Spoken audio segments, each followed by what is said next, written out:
쉬운 성경 말씀. 요한복음 4장.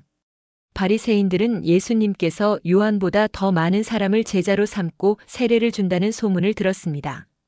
그러나 사실 예수님께서 직접 사람들에게 세례를 주신 것이 아니라 제자들이 세례를 준 것이었습니다. 예수님께서는 바리새인들이 자기에 대하여 이야기하고 있다는 것을 아시고 유대를 떠나 다시 갈릴리로 가셨습니다.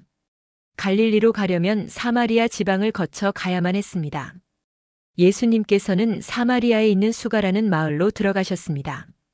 이 마을은 야곱이 자기 아들 요셉에게 주었던 밭에서 그리 멀지 않은 곳에 있었습니다. 그곳에 야곱의 우물이 있었습니다. 예수님께서는 오랜 여행으로 피곤하여 그 우물가에 앉으셨습니다. 그때가 대략 정오쯤이었습니다. 사마리아 여자 한 사람이 물을 기르러 나왔습니다. 예수님께서는 그 여자에게 내게 마실 물 좀 주시오라고 말씀하셨습니다. 이 일이 일어날 즈음 예수님의 제자들은 먹을 것을 사러 마을로 내려가고 그 자리에 없었습니다. 사마리아 여자는 예수님께 당신은 유대 남자고 나는 사마리아 여자인데 어떻게 나에게 마실 것을 달라고 할 수 있습니까? 라고 말했습니다. 당시 유대인들은 사마리아 사람들과 상종을 하지 않았습니다. 예수님께서는 그 여자에게 이렇게 대답하셨습니다. 당신이 하나님께서 주시는 선물이 무엇인지 또 내게 마실 것을 달라라고 말하고 있는 사람이 누구인지 알았더라면 오히려 당신이 그 사람에게 구하였을 것이고 그러면 그가 당신에게 생명의 물을 주었을 것이요. 그 여자가 말했습니다. 선생님, 당신에게는 물기를 도구도 없고 이 우물은 매우 깊은데 어디서 그 생명의 물을 구한단 말입니까? 당신이 우리 조상 야곱보다 더 큰 분이란 말씀이십니까? 야곱은 우리에게 이 우물을 주신 분입니다. 그분도 친히 이 우물에서 물을 길어 마셨고 그분의 아들들과 가축들도 그렇게 했습니다. 예수님께서는 이 물을 마시는 사람은 다시 목마를 것이요. 그러나 내가 주는 물을 마시는 사람은 누가 되었건 간에 영원히 목마르지 않을 것이요. 내가 주는 물은 그 사람 안에서 계속 솟아나 영원한 생명을 가져다 주는 우물이 될 것이오라고 대답하셨습니다. 사마리아 여자는 예수님께 선생님, 저에게 그런 물을 주셔서 제가 다시는 목이 마르지 않을 뿐더러 물을 기르러 여기에 오지 않게 해주십시오라고 말했습니다. 예수님께서는 그 여자에게 가서 당신 남편을 불러 이리로 데려오시오라고 말씀하셨습니다.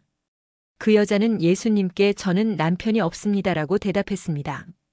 그러자 예수님께서 당신이 남편이 없다고 한 말은 맞는 말이요. 실제로 당신은 남편이 5명이나 있었고 지금 당신과 함께 사는 남자도 당신 남편이 아니오. 당신이 방금 전에 말한 것은 틀린 말이 아니었소라고 말씀하셨습니다. 그 여자는 선생님, 제가 보기에 선생님께서는 예언자이십니다. 우리의 조상들은 이 산에서 예배하였으나 유대인들은 예배할 수 있는 유일한 장소는 예루살렘에 있다고 주장합니다. 라고 말했습니다. 예수님께서 이렇게 말씀하셨습니다. 여인이여, 나를 믿으시오. 이 산에서도 아니고 예루살렘에서도 아닌 당신네들이 아버지께 예배할 때가 올 것이오. 사마리아 사람인 당신네들은 알지 못하는 것을 예배하나 우리 유대인들은 우리가 알고 있는 것을 예배하오. 그것은 구원이 유대인들로부터 나오기 때문이요. 그러나 참되게 예배하는 사람들이 영과 진리로 아버지께 예배할 때가 올 것인데 지금이 바로 그때요. 그리고 하나님께서는 이렇게 예배하는 사람들을 찾고 계시오. 하나님께서는 영이시기 때문에 하나님께 예배하는 사람들은 반드시 영과 진리로 예배해야만 하오. 그 여자는 그리스도라고 불리는 메시아가 오실 것이라는 사실을 알고 있습니다. 그분이 오시면 우리에게 모든 것을 설명해 주실 것입니다라고 말했습니다. 그러자 예수님께서 여자에게 말씀하셨습니다. 지금 당신과 이야기하고 있는 내가 바로 그 메시아요. 바로 그때 예수님의 제자들이 마을에서 돌아왔습니다. 그들은 예수님께서 여자와 이야기하고 있는 것을 보고 무척 놀랐습니다. 그러나 아무도 선생님, 무엇을 구하고 계십니까? 라거나 선생님, 무슨 일로 그 여자와 이야기를 하고 계십니까? 라고 묻는 사람이 없었습니다. 그 여자는 물 항아리를 버려두고 마을로 돌아가 사람들에게 말했습니다. 여러분, 이리 와서 내 과거의 일을 다 말해준 사람을 한번 보세요. 이분이 메시아가 아닐까요? 그러자 사람들이 마을에서 나와 예수님께로 왔습니다. 그 사이 제자들은 예수님께 선생님 음식을 좀 드시지요라고 청했습니다. 그러나 예수님께서는 나에게는 너희들이 알지 못하는 먹을 음식이 있다라고 대답하셨습니다. 그러자 제자들은 자기들끼리 누가 예수님께 먹을 것을 갖다 드렸을까? 라고 말했습니다. 예수님께서 이들에게 말씀하셨습니다. 나의 음식은 나를 보내신 분의 뜻을 행하고 그분의 일을 완수하는 것이다. 너희들은 넉 달이 지나야 추수 때가 될 것이다라고 말하지 않느냐? 그러나 나는 너희에게 말한다. 눈을 들어 밭을 보아라. 이미 곡식이 익어 추수할 때가 되었다. 추수하는 사람은 벌써 추수한 대가로 품삯을 받고 영생을 위한 곡식을 추수하는 중이다. 그래서 씨를 뿌린 사람은 추수하는 사람과 함께 기뻐할 수 있게 될 것이다. 그러므로 한 사람은 씨를 뿌리고 다른 사람은 추수한다라고 하는 말은 진리이다. 나는 너희들이 직접 수고하지 않은 것을 추수하라고 너희들을 보냈다. 다른 사람들은 수고하였고 너희들은 그들이 해놓은 수고의 결실을 얻게 되었다. 그 마을에 사는 많은 사마리아 사람들은 그 여자가 그분은 내 과거의 모든 일들을 나에게 말씀해 주셨어요 라고 말한 것 때문에 예수님을 믿었습니다. 사마리아 사람들이 예수님께 그들과 함께 지내다 가시기를 청했으므로 거기서 이틀을 머무르셨습니다. 그래서 보다 많은 사람들이 예수님의 말씀을 듣고 예수님을 믿었습니다. 그들은 그 여자에게 더 이상 우리는 당신의 말 때문에 예수님을 믿는 것이 아니요.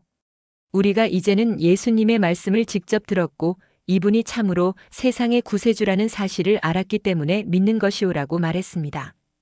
이틀 후에 예수님께서는 그곳을 떠나 갈릴리로 가셨습니다.